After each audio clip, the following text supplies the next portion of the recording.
योग दर्शन की 43वीं कक्षा। योग दर्शन के प्रथम पाद में, समाधि पाद में अंतिम सूत्र को पिछली कक्षा में प्रारंभ किया था। चित्त को रोकने के जो उपाय बताए, फिर समापत्तियां बताई। समापत्तियों में ऋतंबरा प्रज्ञा की प्राप्ति बताई और उस ऋतंबरा प्रज्ञा से की क्या विशेषता है, तो श्रुत और अनुमान ज्ञान से वो विशेष प्रकार की होती है।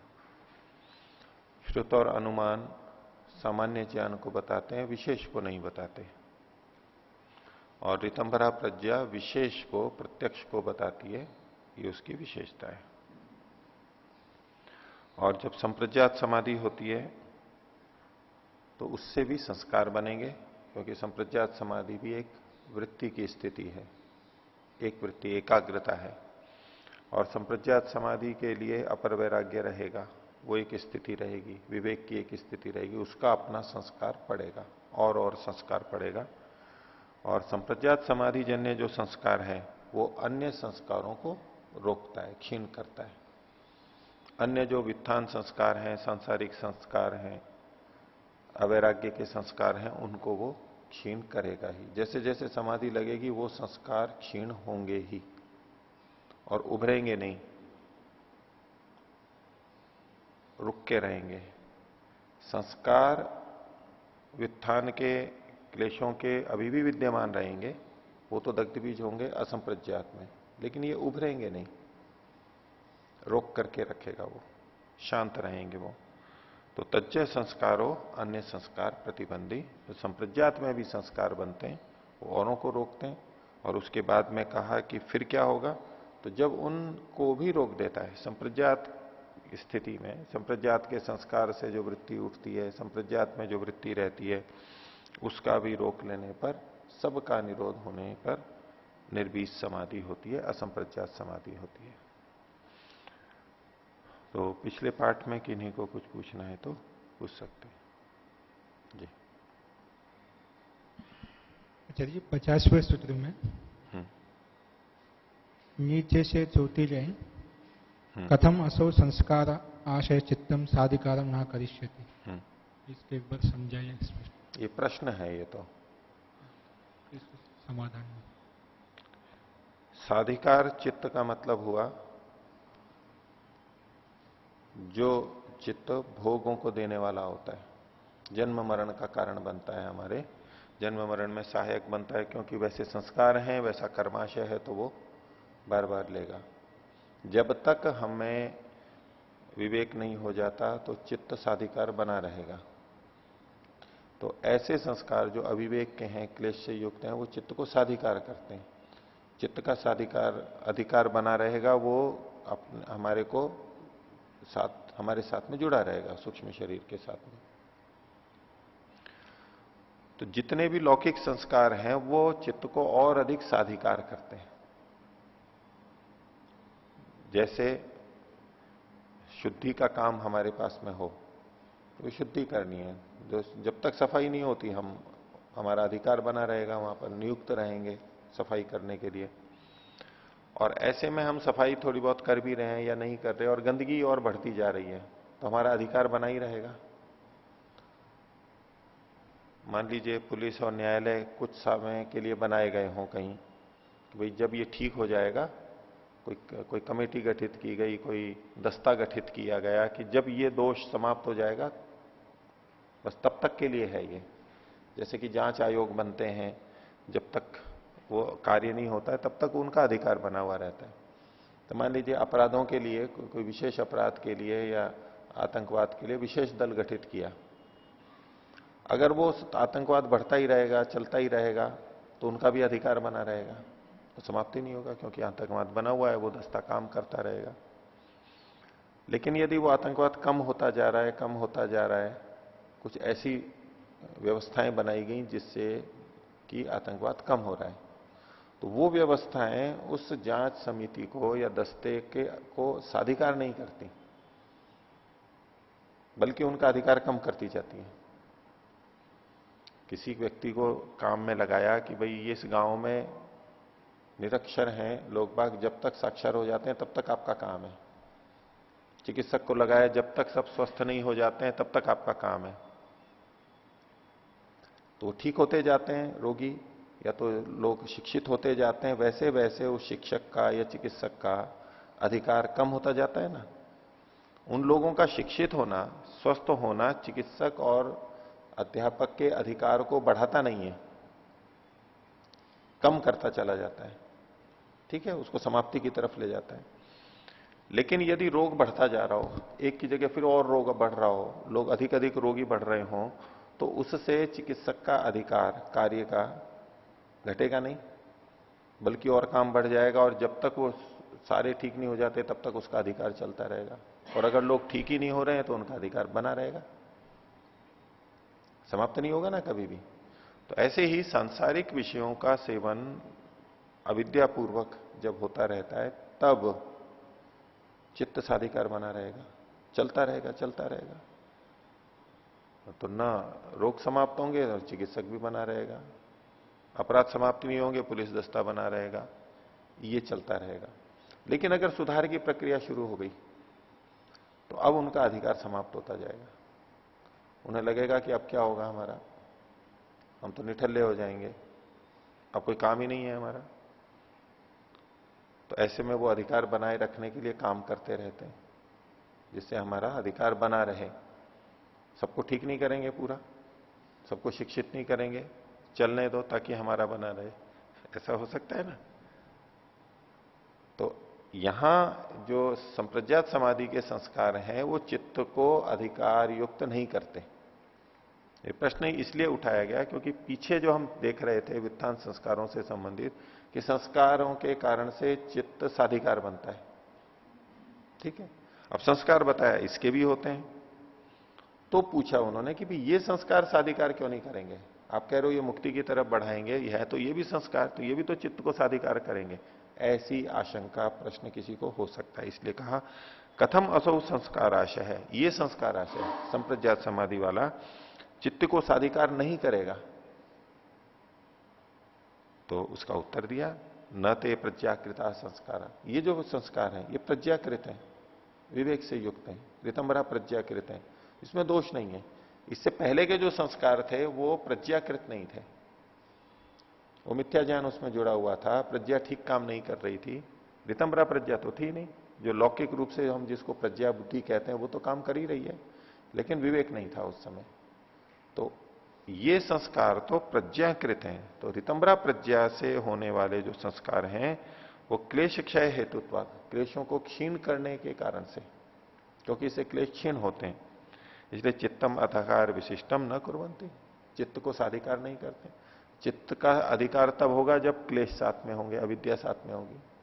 तो ये चूंकि अविद्या नहीं बढ़ाते हैं बल्कि विद्या लाते हैं, अविद्या को दूर करते हैं, इसलिए साधिकार नहीं करेंगे।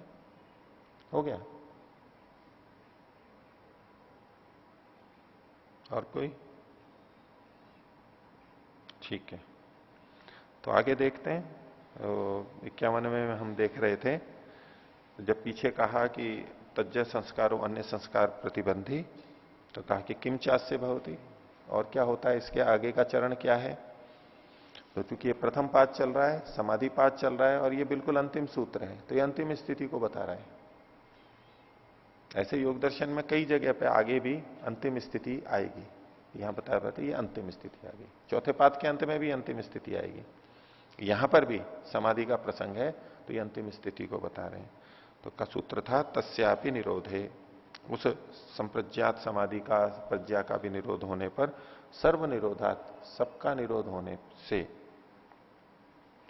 फिर निर्बीज समाधि होती है, तब निर्बीज समाधि होती है। तो इन सबसे हमें स्पष्ट पता लगता है कि संप्रज्ञात समाधि की स्थिति भी हेय कोटि में आ जाती है यहां आकर के।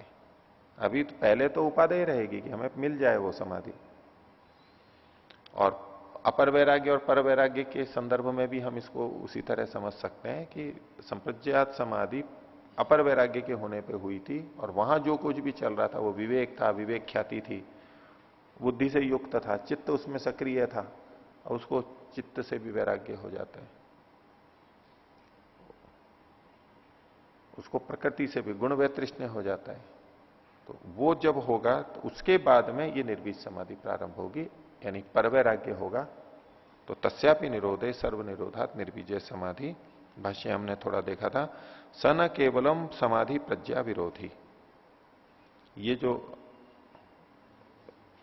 असंप्रज्ञात समाधि है, ये समाधि प्रज्ञा की विरोधी है, उसको रहने नहीं देगी, समाधि प्रज्ञा को हटा देगी। समाधि प्रज्ञा को, समाधि प्रज्ञा में क्या हो रहा था, चित्त के माध्यम से भिन्न भिन्न चीजों का साक्षात्कार हो रहा था, यही तो थी सब। और उससे कुछ एक बोध आ रहा था, ज्ञान आ रहा था, ये समाधि प्रज्ञा थी। प्रत्यक्ष होते हुए कुछ ज्ञान हो रहा था, संस्कार पड़ रहे थे, ये समाधि प्रज्ञा थी। तो इस समाधि प्रज्ञा का विरोधी है। विरोधी है मतलब उसको हटाएगा वो। तो समाधि प्रज्ञा का भी विरोधी है, अर्थात तो उस समय में समाधि प्रज्ञा नहीं रहेगी, जो एकाग्र अवस्था थी वो नहीं रहेगी, अब निरुद्ध अवस्था की तरफ हो जाएगा। उसके साथ साथ प्रज्ञाकृता नाम अपनी संस्काराणाम प्रतिबंधी भवती, उस एकाग्रता से संप्रज्ञात समाधि से जो संस्कार पड़े थे उनका भी ये विरोधी होता है, उनको भी क्षीण करता है, रोक देता है, उनको उभरने नहीं देगा वो। क्यों ऐसा होता है, निरोध जह संस्कार समाधिजान संस्कारान बाधते। निरोध समाधि से जो संस्कार उत्पन्न होते हैं वो संप्रज्ञात समाधि के संस्कारों को बाधित करते हैं। यदि समाधिजान संस्कारान, तो समाधि मतलब संप्रज्ञाति ली जाएगी, यद्यपि दोनों का ग्रहण होता है, लेकिन निरोध जो है संस्कार है अलग से कह दिया, तो यहां समाधि का मतलब केवल संप्रज्ञात ही गृहित होगी। तो निरोध जो है संस्कार है समाधिजान संस्कारान बाधते इति। यहां तक अपना पहले हुआ था। अब चित्त में निरोध समाधि के संस्कार होते हैं, ये तो हमें पता लग रहा है, यहां लिखा हुआ है उससे पता लग रहा है। इसका ज्ञान कैसे होता है, निरोध समाधि जन्य संस्कार कितने हैं इसका पता कैसे लगता है, उसके लिए अगली पंक्ति में बताया।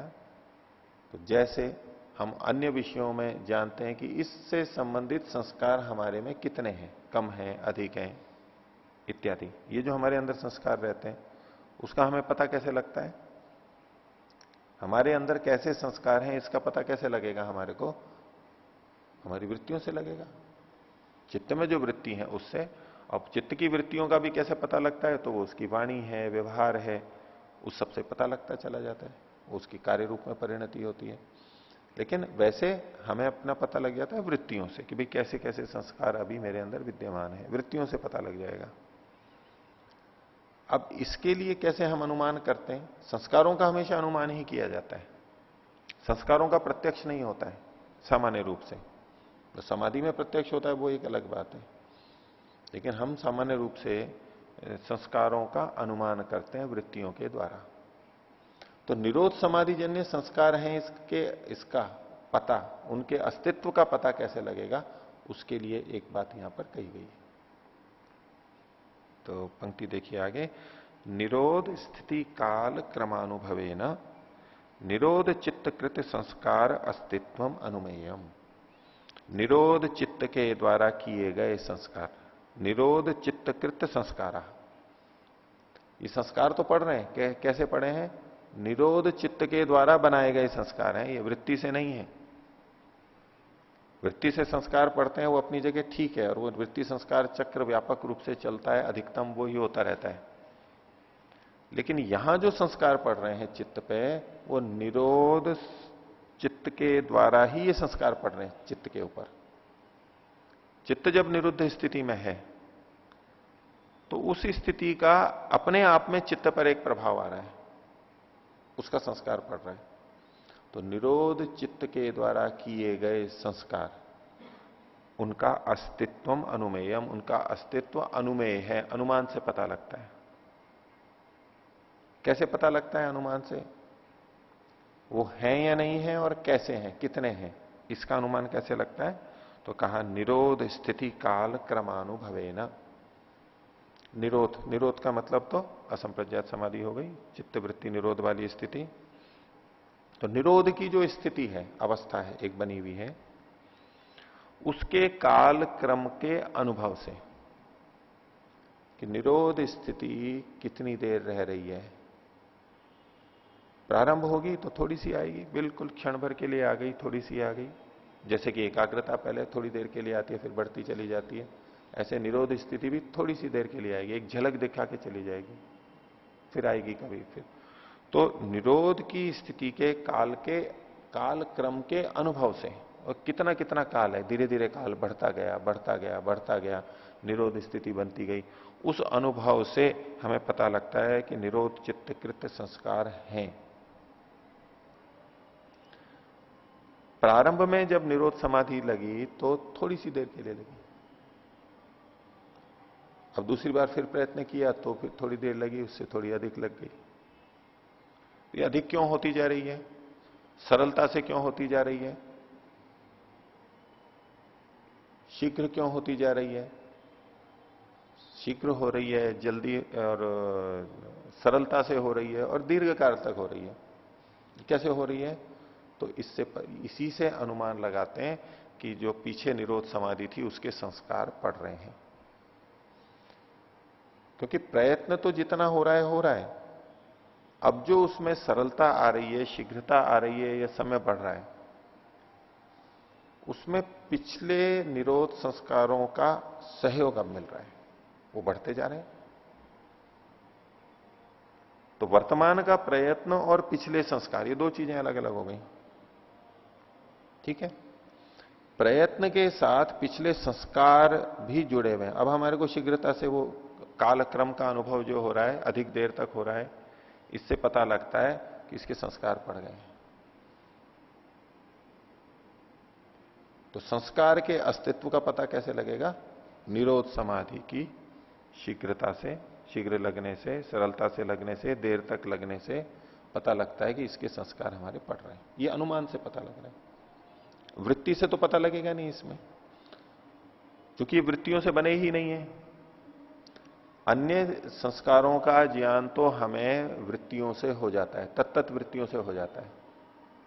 उस तरह की प्रवृत्ति, वृत्तियां, विचार हमारे आते हैं तो हमें पता लग जाता है ये संस्कार हैं।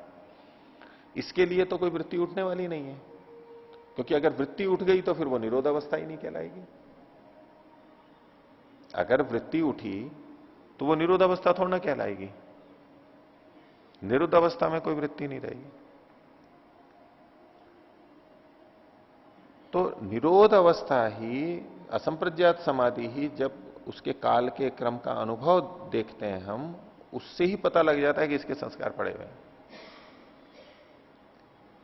जैसे हम किसी नए व्यक्ति को देखें बाजार में कहीं, और थोड़ा सा अवसर मिला और उसने चोरी कर ली, थोड़ा सा अवसर मिला एकदम से, और बिना डर के, डर ही नहीं लग रहा है उसको देख करके हमें क्या पता लग जाता है? ये आदतन अपराधी है, इसने पहले न जाने कितनी बार चोरियां की हैं, इतनी सरलता से कर ली। कोई वो नहीं, नया व्यक्ति कर सकता है क्या एकदम से? नया व्यक्ति को तो दिक्कत हो जाती है। एकदम पहली बार अगर कोई कर रहा हो तो वो नहीं कर सकता, वो सोचेगा, इधर उधर करेगा, डरेगा, सोचेगा, अचानक एकदम नहीं कर जाएगा वो। तो मान लो दो तीन नए हों उठाई गिरे, उसमें से कोई डर रहा है, कोई कर रहा है, एक निशंक होके जा रहा है, तो पता लग जाता है ना, इस पे पहले संस्कार पड़े हुए हैं, सरलता है, इसको अनुभव में आ चुका है। ऐसा ही अच्छी चीजों के लिए कर सकते हैं कि एक को दान परोपकार सेवा में सोचना पड़ता है, कहीं पहला अवसर आया, बोले दूं या नहीं दूं, सेवा करूं नहीं करूं, क्या होगा इत्यादि। एक है कि तत्काल हाँ बोल ली, हाँ ठीक है, और वो कर देगा एकदम से, उसके संस्कार पड़े हुए पहले के। इसी तरह से शारीरिक कर्तव्य है, कुछ भी अभ्यास है, कोई बड़ी आसानी से कर देता है, उसका कारण है उसका अभ्यास पड़ा हुआ है। तो जिस स्थिति, निरोध स्थिति की गंभीरता, काल आदि जैसे ही जैसे देखी जाती है, उससे पता लग जाता है कि इसके संस्कार हैं, ये अनुमान से पता लग रहा है। ठीक है, इसलिए पंक्ति में कहा निरोध स्थिति काल क्रमानुभवे न निरोध चित्तकृत संस्कार अस्तित्वम अनुमेयम। नहीं तो कोई सीधा सीधा कह सकता है, ये क्यों इनको कहना पड़ा? नहीं तो कोई कह सकता था कि निरोध अवस्था में संस्कार पड़ते ही नहीं है, क्योंकि संस्कार तो वृत्ति से ही होते हैं, जैसा आप लोगों के भी मन में प्रश्न आ रहे थे पहले। तो इससे अपने को एकदम स्पष्ट पता लगता है कि निरोध समाधि के भी संस्कार तो पड़ते हैं, ये शब्द प्रमाण एकदम स्पष्ट है। लेकिन वो वृत्ति से भी नहीं हो रहे, ये भी हमें पक्का पता है, क्योंकि निरोध अवस्था में वृत्ति होती ही नहीं है। बस चित्त निरुद्ध अवस्था में है, इसी का अनुभव, इसी की एक छाप उस पर उस समय पड़ रही है चित्त के ऊपर।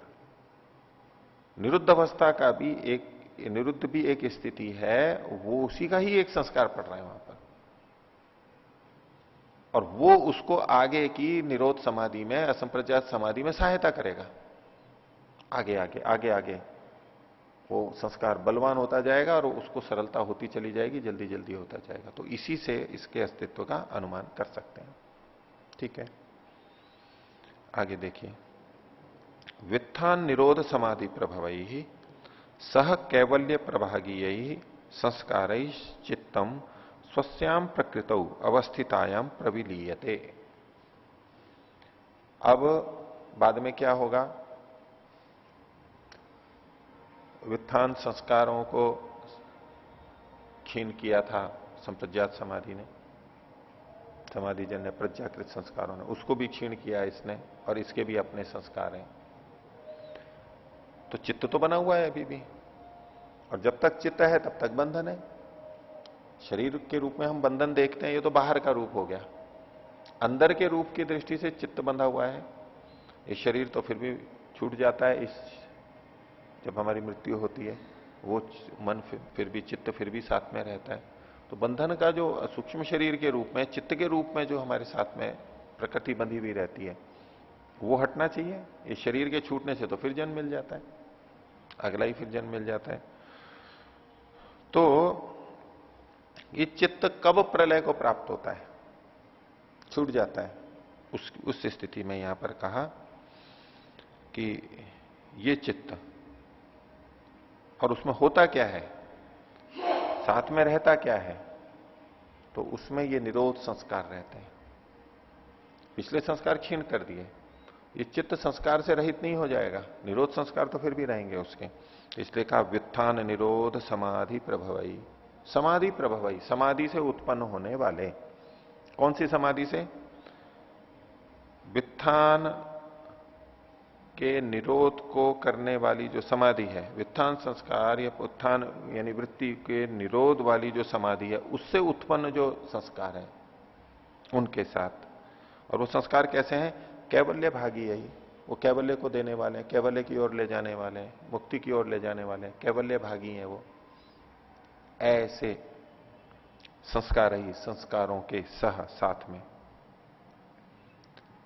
चित्तम, चित्त स्वस्याम प्रकृत, अपनी प्रकृति में, उसका जो कारण है मूल प्रकृति, ये उपादान कारण की बात है। प्रकृति का मतलब है उपादान कारण, अपनी प्रकृति में। और कैसी प्रकृति है वो? उसका विषय दिया अवस्थितायाम, जो कि स्थित है। अवस्थितायाम प्रकृत, जो उसकी निश्चित प्रकृति है, स्थित है, उसमें प्रविलीयते, विलीन हो जाता है। चित्त उसमें विलीन हो जाता है। विलीन हो जाता है जैसे कि कोई ईंट का टुकड़ा हो और उसको पीस करके और बिखेर दें मिट्टी में, तो वो मिट्टी में विलीन हो गया। ऐसे नदियां समुद्र में जाकर के विलीन हो जाती हैं, समाप्त नहीं होती हैं, विघटित होकर के या मिल जाती हैं उसी में, अलग से दिखाई नहीं देती हैं। ऐसे ही चित्त जो सत्वर स्तंभ से ही बना है, अंततः वो उसी में सत्वर स्तंभ के रूप में विलीन हो जाता है। किनके साथ साथ? इन समाधि कैवल्य भागी संस्कारों के साथ साथ। इन संस्कारों को हटाने की बात नहीं है। अब उत्थान संस्कार को हटा दिया संप्रज्ञात से, संप्रज्ञात की प्रज्ञा और उसके संस्कार को हटाया निरोध से, इनको किससे हटाएंगे? ये मन में प्रश्न आ सकता है। तो नहीं, इनके साथ साथ ही वो विलीन हो जाता है। इनको हटाने की आवश्यकता नहीं है, ये बाधा नहीं करते, अधिकार विशिष्ट नहीं करते।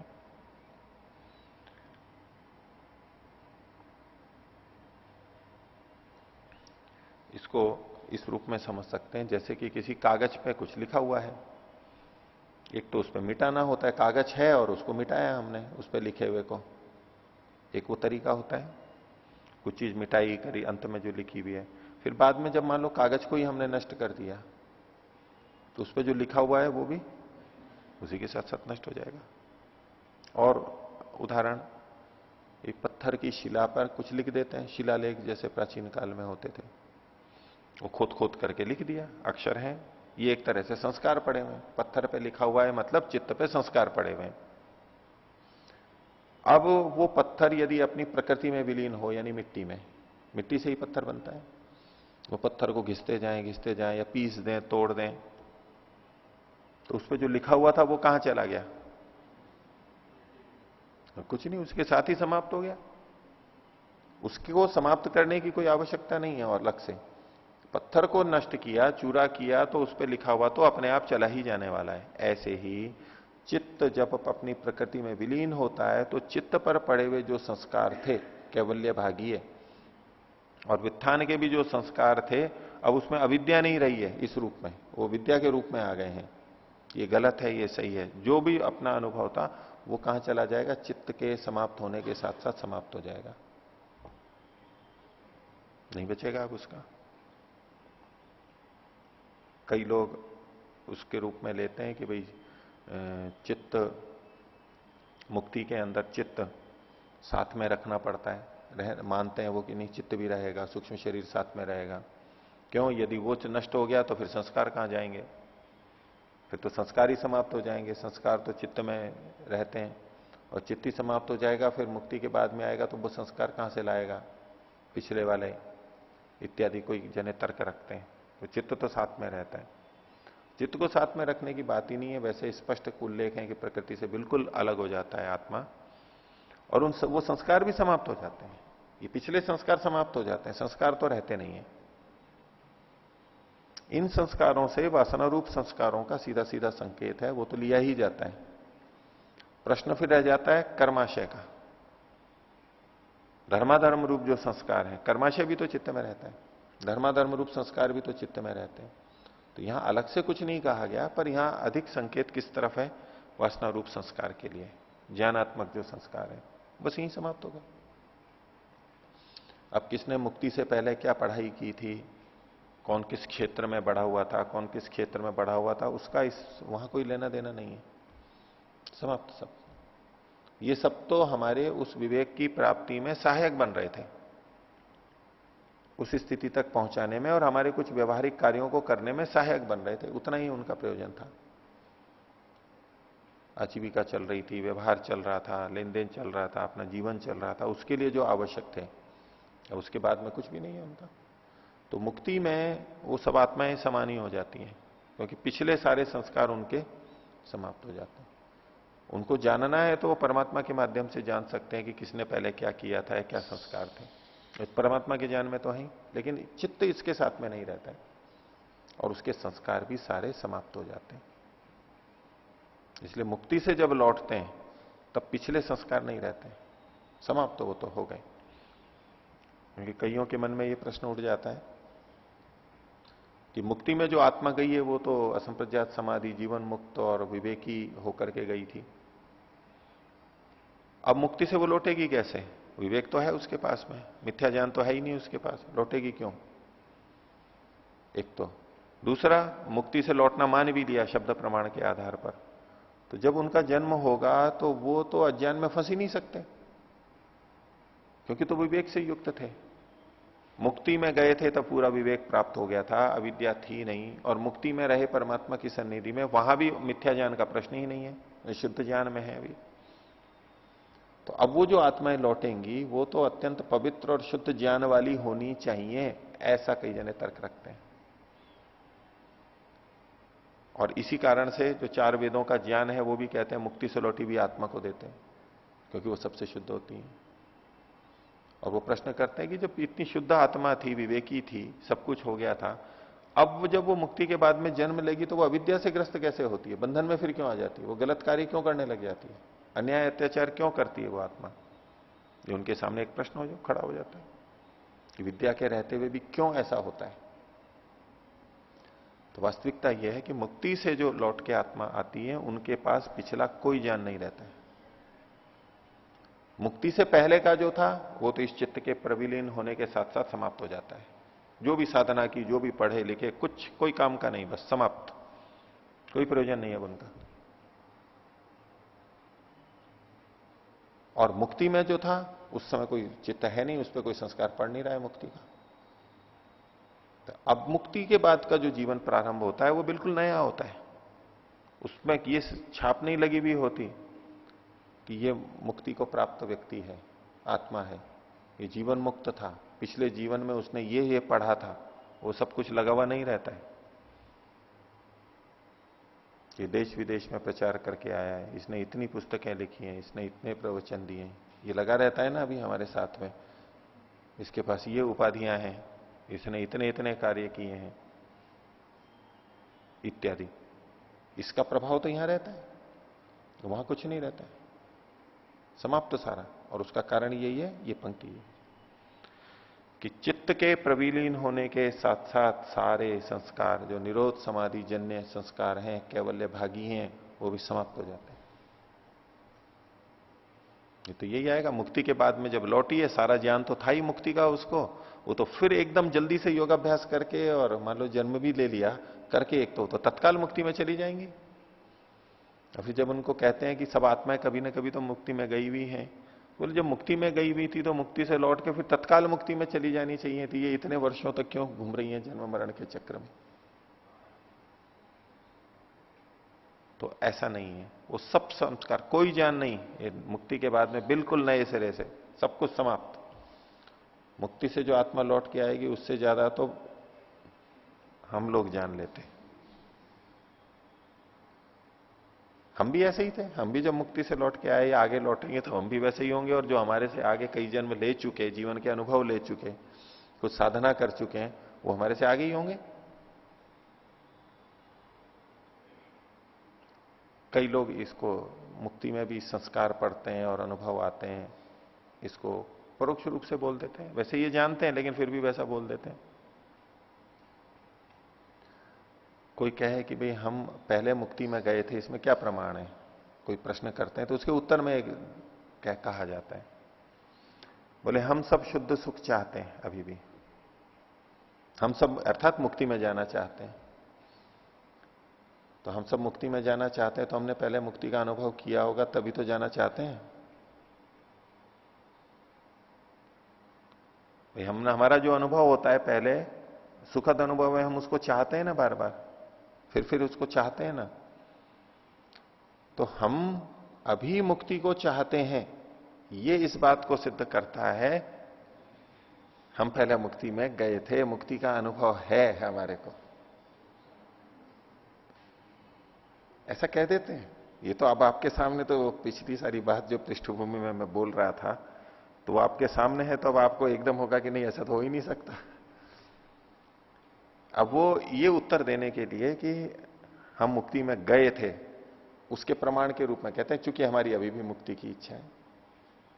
अब वो संस्कार का नहीं बोलते, लेकिन परोक्ष रूप से ये आएगा ही कि हमारी अभी इच्छा हो रही है। तो यानी इच्छा का मतलब है वृत्ति फिर उठ रही है, तो यानी पहले का अनुभव था उसी के आधार पर उठ रही है ये, अर्थात वो मुक्ति में संस्कार मान रहे हैं, मुक्ति का संस्कार पड़ा हुआ है।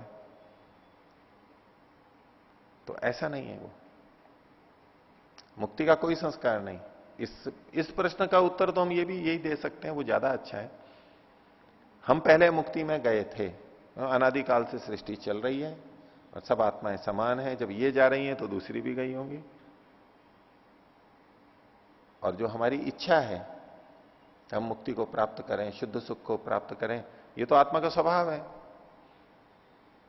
ये मुक्ति में हमने भोगा है, मुक्ति को भोगा है, ईश्वर का आनंद भोगा है और इसलिए हम अब चाह रहे हैं, ऐसा करेंगे तो ये नैमित्तिक हो जाएगा, ये स्वाभाविक नहीं रहेगा। आत्मा तो स्वभावतः ही दुख को नहीं चाहता है, सुख को चाहता है। उसमें यह कोई कारण नहीं है कि इसने पहले मुक्ति सुख भोगा है इसलिए ऐसा कर रहा है, नैमित्तिक नहीं है ये इच्छा, इसकी स्वाभाविक है। तो जो चित्त है वो तो प्रविलीन हो जाता है अपने संस्कारों के साथ में, समाप्त, बस उसके सारे संस्कार यहां समाप्त, और मुक्ति में कोई संस्कार पड़ेगा नहीं उसका। जो कुछ जानेगा, जो कुछ स्मृति होगी वो परमात्मा के माध्यम से ही होगी सब कुछ। और मुक्ति से लौटा तो बिल्कुल सामान्य आत्मा की तरह आएगा, फिर एक क्रम चलेगा उसका। तो इन्होंने कहा व्युत्थान निरोध समाधि प्रभवई सह कैवल्य भाग्य संस्कार चित्तम स्वस्याम प्रकृत अवस्थितायाम प्रविधीयते, लीन हो जाता है वहां पर। आगे, तस्मात्ते संस्कारा चित्तस्य अधिकार विरोधिन न स्थिति हेतु भवंती, इसलिए तस्मात् ते संस्कार, वे संस्कार, कौन से? निरोध समाधि जन्य जो संस्कार है, वे संस्कार अधिकार विरोधी न, अधिकार का विरोध करने वाले हैं, ये जन्म मरण के चक्र में नहीं जाने वाले हैं। आपने पिछले सूत्र में भी देखा था, संप्रज्ञात समाधि जन्य संस्कार भी अधिकार को नहीं बढ़ाते हैं, अधिकार को क्षीण नहीं करते हैं। मैं पीछे भी जो कहा था ना, न ते क्लेश क्षय हेतुत्वा चित्तम अधिकार विशिष्टम कुर्वन्ति, चित्त को अधिकार विशिष्ट नहीं करते हैं, वो भी अधिकार को क्षीण करते हैं, अवश्यता अधिकार होता है। अवसादयंती चित्तम ही ते स्वकार्याद अवसादयंती, उसे क्षीण करते हैं।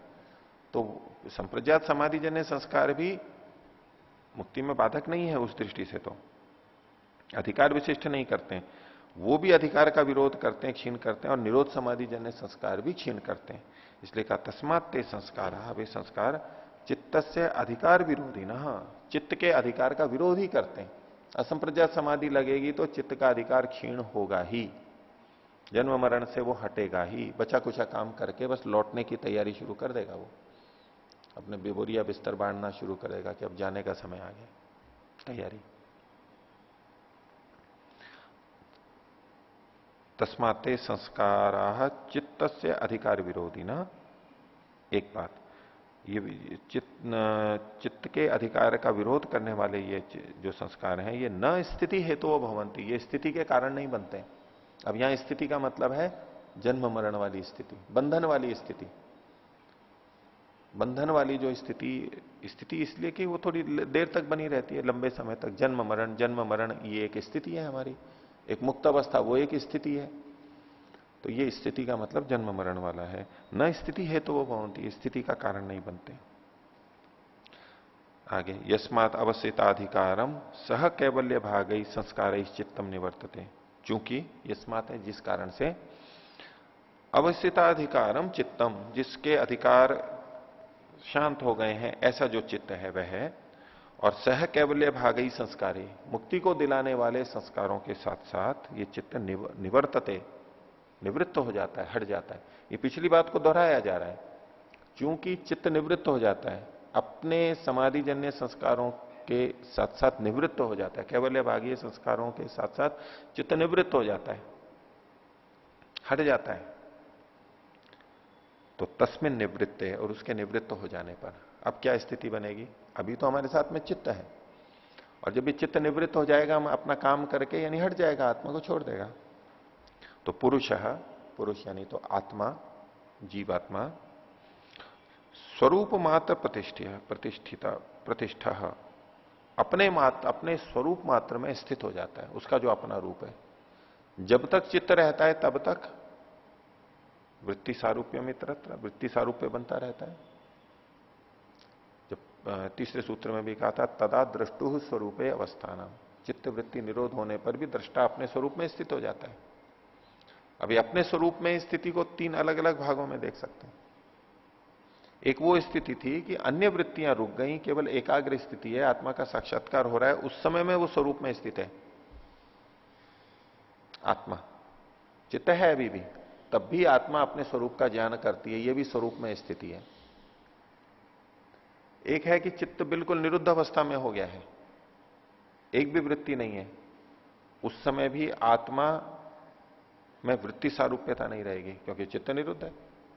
तो आत्मा में वृत्ति सारूप्यता नहीं रहेगी, तो वृत्ति सारूप्यता नहीं रहेगी तो वो किस रूप में रहेगा? अपने रूप में रहेगा, परमात्मा का साक्षात्कार करेगा, उसका ज्ञान रहेगा, उसका आनंद रहेगा, लेकिन चित्त वृत्ति वाला नहीं रहेगा।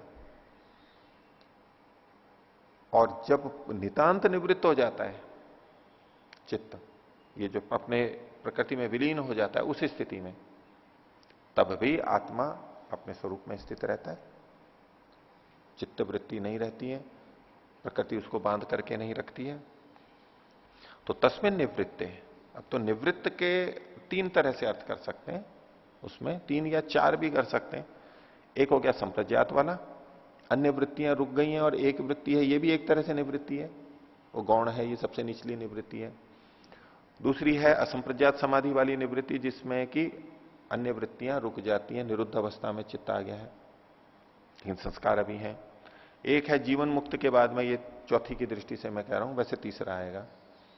जीवन मुक्त हो गया है, जिसमें संस्कार भी उसने क्षीण कर दिए हैं, सब कुछ हो गया है, अब भी चित्त कुछ भी बाधा नहीं कर रहा है, उसको काम तो चल रहा है साथ में, लेकिन अभी उस तरह से निवृत्त नहीं हुआ है, और एक नितांत मुक्ति में निवृत्त हो जाता है।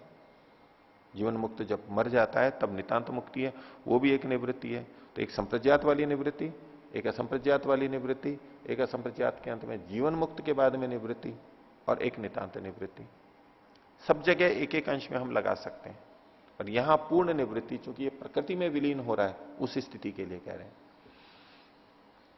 तो संस्कार चित्तम निवर्तते, संस्कारों के साथ साथ चित्त निवृत्त हो जाता है। तस्मिन निवृत्ते, उस चित्त के निवृत्त होने पर पुरुषः स्वरूप मात्र प्रतिष्ठा, अपने मात्र में स्वरूप में प्रतिष्ठित हो जाता है, मात्र उसी में, और कुछ नहीं रहता है।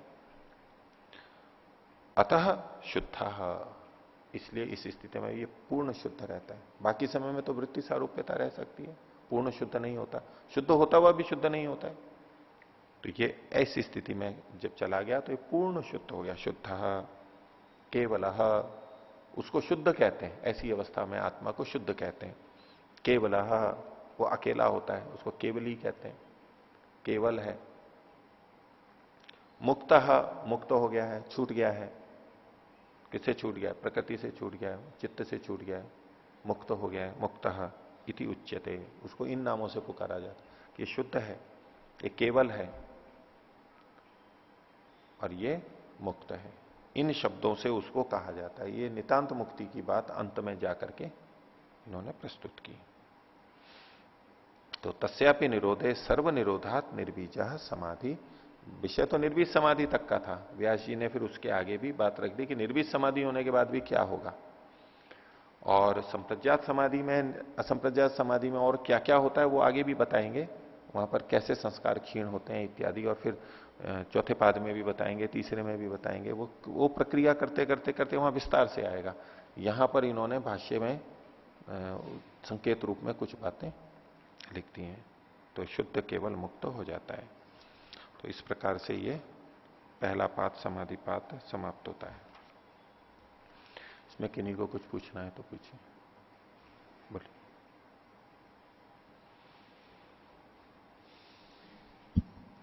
ओ आचार्य जी, इसमें अंतिम से पहली पंक्ति इसी सूत्र के भाष्य में, तस्मिन् निवृत्ते पुरुषः स्वरूप मात्र प्रतिष्ठः अतः शुद्धः केवलः मुक्तः इत्युच्यते, ये बात कही है।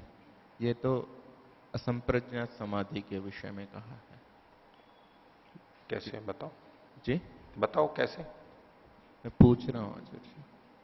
असंप्रज्ञात के लिए नहीं, ये नितांत मुक्ति के लिए। नितांत मुक्ति के लिए है। असंप्रज्ञात में भी ये कहा जा सकता है, लेकिन गौण रूप से वो, क्योंकि ये निर्बीज समाधि के बारे में कहा जा रहा है। सूत्र निर्बीज समाधि का है जी, लेकिन साथ में इन्होंने भाष्य की पंक्तियों को जब देखेंगे, स्वस्याम अवस्थितायाम प्रकृतो प्रविलीयते, ये चित्त जो प्रविलीन हो गया, ये कौन सी स्थिति बनेगी? मुक्त अवस्था, अपने नितांत मुक्त, नितांत मुक्त अवस्था में, वो भी उससे बिल्कुल हट गया है। तो अंततः तो उस स्थिति के लिए कथन स्वीकार किया जा सकता है, लेकिन अपेक्षा से जीवन मुक्त के लिए भी यह कहा जा सकता है, क्योंकि भले ही चित्त साथ में है, लेकिन वृत्तियां तो अब नहीं है उसकी, ये संस्कार उसने दग्ध बीज कर दिए हैं, तो कह सकते हैं उसको, लेकिन वो पूर्णतः नहीं कहलाएगा। मेरे को तो अधिक संभावना इसकी नितांत मुक्ति की लगती है। ठीक है आचार्य जी। इसमें दूसरा, इसी बात पर दूसरा प्रश्न है, पुरुष स्वरूप मात्र प्रतिष्ठा अतः शुद्ध केवल भवति, वो बात यहाँ कह रहे हैं, ये बात यहाँ कह रहे हैं, और वहां जो प्रणव जब के फल में भी कहा है कि जिस प्रकार ईश्वर शुद्ध पुरुष है, शुद्ध है, कुशल है, अनुपसर्ग है, इस प्रकार जो बुद्धे प्रतिसंवेदी पुरुष तम अधिगच्छति, ये कहा है। तो वहां प्रणव जप के फल में भी यही कहा है। तो इन दोनों में क्या अंतर है? नहीं, विशेष प्रणव रूप से जप का तो वहां सीधे सीधे प्रणव जप में थोड़ा ना कहा है, वहां उसके फल के रूप में। ईश्वर प्रणिधान में सीधे हाँ, प्रणव जप। ठीक है, ईश्वर प्रणव जप को आप ईश्वर प्रणिधान के साथ जोड़ेंगे पहले तो, तज्जपस तदर्थ भावनम, फिर प्रत्यक्ष चेतना का अधिगम होगा, अंतराय का अभाव, ये जो सारा प्रसंग है तो उस पुरुष को प्राप्त कर लेता है। जैसे ये शुद्ध है वैसे ही उस शुद्ध पुरुष को प्राप्त कर लेता है। तो उस प्रसंग में कहा गया वो परिणाम के रूप में, परिणाम अंतिम है। अंतिम रूप में आप कई चीजें कही जा सकती हैं। कोई खिलाड़ी है, बोले बहुत मेहनत कर रहा है, तो बोले प्रथम स्थान प्राप्त कर लेगा राज्य में, देश में, विश्व में, उसकी बहुत प्रसिद्धि होगी, उसको बहुत धन मिलेगा, उसकी बहुत सुख सुविधाएं हो जाएंगी, मान सम्मान होगा, इत्यादि बहुत सारी बातें कह दी। अब इस मेहनत करने से ये संसार में प्रसिद्ध हो जाएगा, ये किसी ने कह दिया। और कहीं कहा कि ये मेहनत करने से प्रथम स्थान प्राप्त कर लेगा, इसके पास धन हो जाएगा। तो बहुत सारा क्रम है, उसमें कोई कहीं भी कह सकता है आगे पीछे। तो वहां जो ईश्वर प्रणिधान है और उससे आसन्नतम समाधि लाभ की, असंप्रज्ञात समाधि की बात कही जा रही है, तो उसके आगे की भी चीजें, वो उसको वैसा ही हो जाता है, उसको प्राप्त कर लेता है। और उस परमात्मा को प्राप्त कर लाया होता है वो तो असंप्रज्ञात में भी हो जाता है, वहां भी प्राप्ति तो कही जा सकती है उतने अर्थ में। ये अंतिम स्थिति के लिए। और कोई?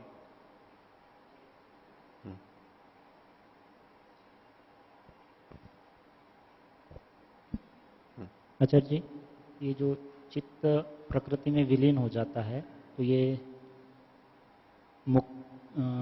जीवन मुक्त में उसके मरण के बाद ही देखेंगे? नितांत मुक्ति में ही लेना होगा, क्योंकि जीवन मुक्त में चित्तवृत्ति निरोध हो गया, संस्कार दग्धबीज हो गए, लेकिन वो उसको अपने व्यवहार तो करना ही है उसको। अन्य मनुष्यों की तरह व्यवहार तो वो करेगा ही, उसमें चित्त चाहिए, शरीर भी चाहिए। शरीर भी कहां चला गया है उसका, जीवित है अभी वो, सूक्ष्म शरीर भी है, चित्त भी है। तो इसलिए अब वो विलीनता नहीं मानी जाएगी कि जो सत्वरस्त में विलीन हो जाता है, अभी तो साथ में है। आचार्य जी, और ये जो दूसरे अनुच्छेद में पंक्ति लिखी थी, निरोध स्थिति काल क्रम अनुभवेन, ये निरोध की स्थिति काल क्रम का अनुभव करता है। तो अनुभव कर रहा है तो ये तो एक अनुभव भी बोध हुआ उसको, ये मेरी निरोध अवस्था है। तो ये तो वृत्ति टाइप हुआ ना एक प्रकार से। आप दूसरे ढंग से इसका अर्थ कर रहे हैं, मैंने ऐसा नहीं बोला था। आप जो कर रहे हैं वो ये कि निरोध स्थिति के काल के क्रम का अनुभव करने से, ठीक है, कि हमें ऐसी ऐसी इतनी इतनी हो गई है, ठीक है। तो ये एक दो स्थितियां होती हैं, जैसे निद्रा के संदर्भ में भी हम कह लेते हैं, वो मोटा उदाहरण दे रहा हूं, पूरा मत जोड़ लेना उसमें, कि नींद गहरी आई, अच्छी कैसे भी आई, वो हम बाद में पता लगता है, उस समय तो पता नहीं लगता है ना, ठीक है। कुछ इस तरह से एक होता है कि मेरी अभी असंप्रज्ञात समाधि लगी हुई है, ये चित्त से सोच रहा है वृत्ति के रूप में उस समय में, जिस समय लगी हुई है। ऐसा नहीं, जैसे समाधि लगी, शीघ्रता से लग गई, सरलता से लगी, देर तक लगी रही, ये समाधि के बाद में जब आएगा पता लगेगा ना उसको। अथवा समाधि में जा रहा है जिस समय, उस समय पता लगेगा कि वृत्ति एकदम रुक रही है और अब मैं जा रहा हूं एकदम, उस समय तो बोध है ही।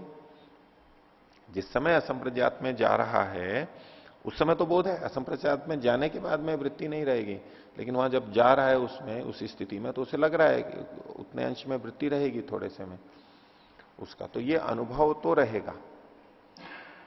इसका दूसरे ढंग से भी अर्थ किया जाता है कि निरोध अवस्था में, निरोध स्थिति के काल के क्रम का अनुभव चित्त कर रहा है बस, और उससे उसका संस्कार पड़ रहा है। वृत्ति नहीं कहते उसको, चित्त में कोई वृत्ति नहीं है। वृत्ति का मतलब है परिदृष्ट धर्म, जो कि आत्मा को पता लग रहा है कि चित्त इस समय निरुद्ध अवस्था में, ऐसा कुछ पता नहीं, लेकिन चित्त तो उस स्थिति में है, उसका उस पे अपने आप में, चित्त की उस स्थिति के कारण चित्त में ही एक प्रभाव आ रहा है। उसको वृत्ति तो हम मान ही नहीं सकते क्योंकि निरुद्ध कहा गया है, लेकिन प्रभाव फिर भी पड़ रहा है, ये हमें पता लगता है। तो अनुभव है इसलिए वो वृत्ति है, इस संदर्भ में यहां नहीं लगाएंगे। और जगह हम लगाते हैं कि अनुभव है तो वृत्ति है, यहां तो उस तरह से नहीं लेना होगा। सर जी, और एक बात, जैसे आपने भी बात रखी थी कि मुक्ति में जाने, विवेक हो गया, मुक्ति हो गई, तो फिर जैसे मुक्ति से लौटते हैं तो उसमें अविवेक कहां से आ जाता है फिर? ये जो बात थी उसको अविवेक अविवेक आया उस समय थोड़ा ना आता है, मुक्ति नहीं। से लौटते ही। उसके पश्चात जैसे बंधन में आ रहा है तो बंधन का कारण अज्ञान है। यहां बंधन का कारण अज्ञान नहीं है। उसको आप अज्ञान माने भी तो दूसरे ढंग से लेना होगा कि मुक्ति में गए तो विवेक ज्ञान था, मुक्ति में भी परमात्मा की सन्निधि में विवेक ज्ञान है, अविद्या नहीं है। और अब मुक्ति का काल समाप्त हो रहा है तो परमात्मा की सन्निधि से जो विवेक की स्थिति थी वो तो नहीं रहेगी अब उसकी। जी। मुक्ति में जो सर्वज्ञता जैसा अनुभव होता है वो अब रहा नहीं उसको। मुक्ति का काल समाप्त हो गया तो आत्मा का अपना ज्ञान तो है ही नहीं, नगण्य प्राय कुछ भी नहीं है, वो तो अल्पज्य है और वो भी साधनों से जानता है, साधनों के होने पे जानता है। तो अब वो ज्ञानी है या अज्ञानी है? अभावात्मक ज्ञान तो है ही ना, जी। सकारात्मक ज्ञान तो है नहीं अभी, अभावात्मक है। मिथ्या ज्ञान नहीं है ये कह सकते हो आप, जी। मिथ्या ज्ञान नहीं है, विपरीत ज्ञान नहीं है, लेकिन ज्ञान का अभाव तो है अभी उसको। अब जन्म दे दिया उसको, शरीर इंद्रियां मिल गई, अब इंद्रियों के दोष से उसको अविद्या की प्राप्ति हो जाएगी, अविद्या बनने लग जाएगी। वैशेषिक दर्शन का सूत्र है इंद्रिय दोषात संस्कार दोषात च अविद्या। अभी जब हमारा क्रम चल रहा है यहां तो संस्कारों के कारण भी अविद्या उत्पन्न होती रहती है। गलत विचार हैं, गलत संस्कार हैं तो और उसी तरफ बढ़ते चले जा सकते हैं और अविद्या उत्पन्न होती है। इंद्रियों के दोष से भी अविद्या उत्पन्न होती है। जो शुरुआत होती है मुक्ति से लौटी हुई आत्मा में, अविद्या मिथ्या ज्ञान आ कहां से जाता है, ये एक प्रश्न रहता है जो आप भी पूछ रहे हैं। वो इंद्रिय दोष के कारण से आता है। इंद्रिय दोष का क्या मतलब है कि इंद्रियां की सामर्थ्य ही ऐसी है कि वो हमारे को ठीक ठीक नहीं जनाती है। हम सोचते यही है ठीक जनाती है और एक दृष्टि से ठीक भी जनाती है वो, लेकिन फिर भी वो ठीक नहीं जनाती है जैसा उसका होना चाहिए। इंद्रियां विषयों में सुख देखेंगी या दुख देखेंगी? सुख ही देखेंगे, खाना पीना इत्यादि जो भी कुछ है उसके आगे दुख तो नहीं देखेगी ना इंद्रियां, कभी नहीं देखेगी। इंद्रियां, मैं इंद्रियों के स्तर की बात कर रहा हूं, ध्यान देना। और जो परिणाम ताप संस्कार दुख है ना वो इंद्रियों के स्तर पे नहीं है। इंद्रियों के स्तर पे जो दुख होता है वो एक अलग तरह का है। इंद्रियों के स्तर पे भी दुख होता है, वो रोग के कारण से होता है, विषय गलत है तो हो जाएगा, ठीक है। बहुत तेज प्रकाश है तो आंखों में कष्ट हो जाएगा, ये इंद्रिय के स्तर पर कष्ट हो सकता है। विषय की तीव्रता, न्यूनता, गलत होना इत्यादि से, या इंद्रियों का रुग्ण होना, ये दुख अलग है। लेकिन ये स्वस्थ है, सब कुछ अनुकूलता है, विषय जितना हमारे को चाहिए उतनी ही सीमा के अंदर है, अब तो सुख होगा ना उसको। वो जो परिणाम ताप संस्कार दुख है वो इंद्रियां नहीं बता पा रही है ना, ये इंद्रियों का दोष है। इंद्रिय बता ही नहीं सकती, आएंगे ही वो तो उस तरह से जो प्राथमिक है। हालांकि इंद्रियां सुख नहीं करती हैं, लेकिन उससे जो संवेदना गई है सबसे पहले उसके सुख ही प्रतीत होगा अंदर मन में, आत्मा को सुख ही अनुभव होगा। ये इंद्रियों का दोष है। वो पूरे पूरे तथ्य नहीं, वो तो केवल सूचना बता देती हैं, और जो इंद्रियों के स्तर पर ही है, बुद्धि से और उससे विवेक से काम नहीं ले रहा है, तो वो तो मिथ्या ज्ञान में ही पड़ा रहेगा। ये इंद्रियों का दोष है। लेकिन इसका ये भी मतलब नहीं है कि इंद्रियां व्यर्थ हैं।